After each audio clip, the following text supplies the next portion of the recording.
Hola, mi nombre es Valentina Costa y este es mi primer aprendizaje sobre la discapacidad intelectual leve. Bueno, primero para empezar vamos a intentar comprender un poco el tema y es primero quitándonos de la cabeza que la idea de discapacidad intelectual, cuando hablamos de discapacidad intelectual, nos estamos refiriendo a una persona que no es buena en las matemáticas, que no es buena en las áreas del colegio, que no sé qué, porque no consiste solo en eso.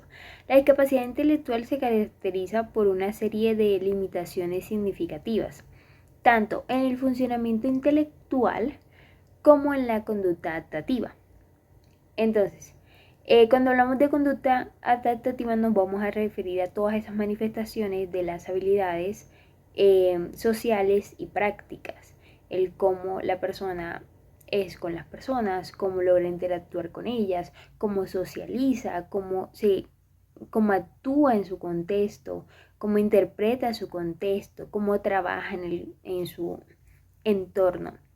Cuando hablamos ya de su funcionamiento intelectual, si nos estamos refiriendo pues a el conocimiento que ella posee, la manera en la que tiene de conversar, su discurso, sus aportes y el conocimiento, por así decirlo, básico.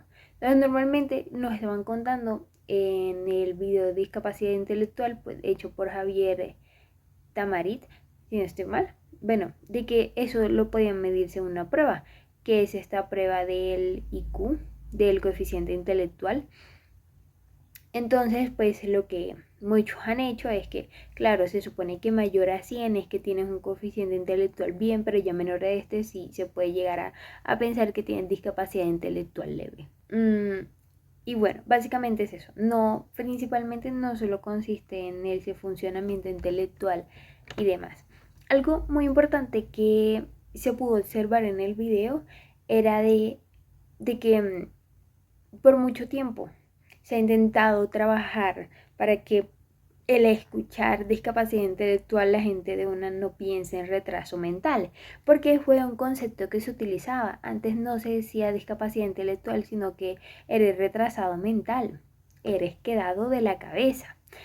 Entonces la verdad es que sonaba muy feo. Y no solo eso, sino que junto con ese concepto se venían otras palabras ofensivas como bruto, idiota, imbécil, retrasado, quedado, torpe y demás palabras que lo que hacían era hacer sentir mal a la persona.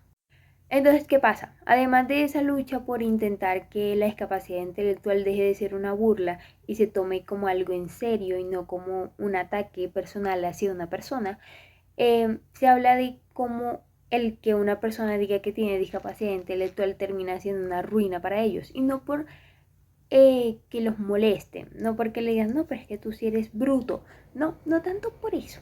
Sí, eso puede llegar a afectar mucho, pero hay otras cosas que están más a fondo.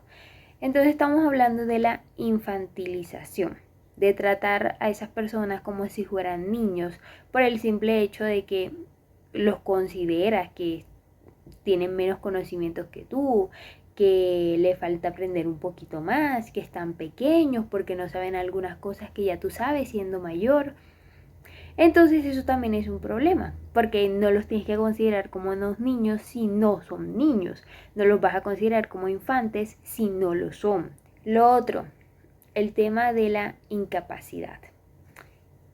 Cuando ya se menciona que una persona tiene discapacidad intelectual, piensan que eso ya lo vuelve un inútil y que probablemente vaya a fracasar. Otro error. Que tengas discapacidad intelectual no quiere decir que tú no puedas salir adelante, que tú no puedas estudiar, que tú no te puedas crear metas a futuro o planes o proyectos. Claro que puedes. El problema es que siempre te van a denominar como incapaz, como que de verdad no podrías llegar a alcanzar eso que tanto quieres. Y eso que nos lleva a otro problema, y grande también. ¡Chum! Aislamiento. Por ejemplo, eso podría suceder mucho en un salón de clase. Y es que, claro, yo comprendo muchísimo a los profesores, pero tenemos que darnos cuenta que a veces sí podemos llegar a aislar a algunos estudiantes porque están quedados, porque no van al mismo ritmo que sus compañeros, porque a ellos hay que explicarle 3 veces para que logre entender un enunciado que los compañeros entienden con una lectura. Entonces todo eso lleva a que la persona se sienta pequeñita y cada vez se ponga más y más y más pequeña porque realmente no sabe cómo florecer, no sabe cómo salir adelante si todo el tiempo lo único que hacen es recordarle que de alguna manera sabe menos o conoce menos y eso lo hace pequeño, eso lo hace inferior. Entonces, este tema de la discapacidad intelectual es muy fuerte, es muy complicado a la hora de manejar por el simple hecho de que es muy amplio y que tenemos que comprender qué es lo que yo considero discapacidad y qué es lo que tú puedes llegar a considerar discapacidad, qué es lo que para ti puede ser un problema y qué para mí no.